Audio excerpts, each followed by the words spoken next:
സുഹൃത്തുക്കളെ, എല്ലാവർക്കും ഓണാശംസകൾ. ഞാനിന്നൊരു ചെറുനാരങ്ങ അച്ചാർ, സ്പെഷ്യൽ ചെറുനാരങ്ങ അച്ചാറിട്ട് ഉണ്ടാക്കുന്നു. അതിന് വേണ്ടിയിട്ട് ഒരു കഷ്ണം ഇഞ്ചി, 3 ചെറുനാരങ്ങ, ഒരു 5-6 പച്ചമുളക് എടുത്തിട്ടുണ്ട്. പിന്നെ കുറച്ച് തേങ്ങാപ്പാൽ, തലപ്പാലാണ് കേട്ടോ.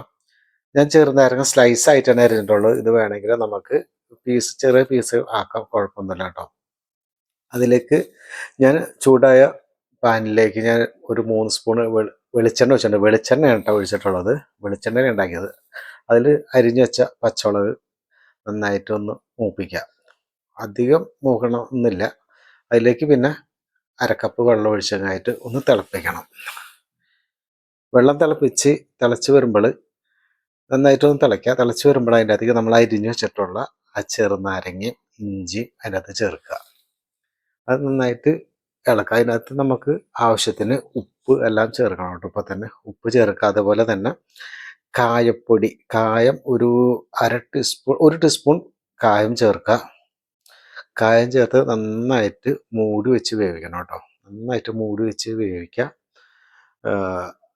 നല്ല ഒരു അടിപൊളി നാരങ്ങ അച്ചാറാണ് കേട്ടത്. ഇതിക്ക് മുമ്പ് ആരെങ്കിലും ഇതുപോലെ ചെറുനാരങ്ങ അച്ചാർ ഉണ്ടായിട്ടുണ്ടെങ്കിൽ ഒന്ന് കമൻറ്റ് ചെയ്തേക്കണം കേട്ടോ.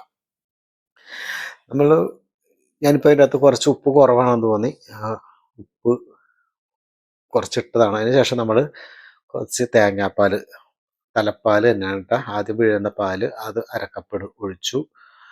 അത് തിളയ്ക്കാൻ പാടില്ല. ഈ തേങ്ങാപ്പാൽ തിളയ്ക്കരുത്. തിളയ്ക്കാതെ നന്നായിട്ട് ചൂടായിട്ട് വന്നാൽ മതി. തിളച്ച് പോകരുത്. തിളയ്ക്കാൻ പാടില്ല കേട്ടോ ചെറുത്. പിന്നെ അതിലേക്ക് നമ്മൾ 1 ടീസ്പൂൺ പഞ്ചസാര ചേർക്കുന്നുണ്ട്. അപ്പോൾ ഈ പഞ്ചസാരയും എരിവും പുളിയൊക്കെ കൂടിയായിട്ട് നല്ലൊരു കോമ്പിനേഷൻ തന്നെയായിരിക്കും അത്. പിന്നെ തേങ്ങാപ്പാലും കൂടി ആകുമ്പോൾ അതിൻ്റെ പ്രത്യേക ഒരു ടേസ്റ്റ് തന്നെയായിട്ടത്. നല്ലൊരു അടിപൊളി എന്ന് വെച്ചിട്ടുണ്ടെങ്കിൽ നമുക്ക് ഓണത്തിനൊന്നല്ല, നമ്മൾക്ക് എപ്പോഴും കഴിക്കാൻ പറ്റിയ നല്ലൊരു അച്ചാറാണ് കേട്ടോ. ഇത് നോക്കുക. അതിന് ശേഷം ഞാൻ പാനിലേക്ക് കുറച്ച് ഉലുവയും കടുകും പൊട്ടിച്ചതിന് ശേഷം കുറച്ച് വറ്റൽമുളകും വേപ്പിലൊക്കെ ഇട്ട് ഒന്ന് മൂപ്പിക്കുകയാണ്. അത് ശരിക്കൊന്ന് നന്നായിട്ടൊന്ന് മൂത്ത് വരുന്ന സമയത്ത് ഒന്ന് മൊരിയിച്ചെടുക്കുമ്പോൾ അതിന് ശേഷം നമുക്ക് അതിൻ്റെ അകത്തേക്ക്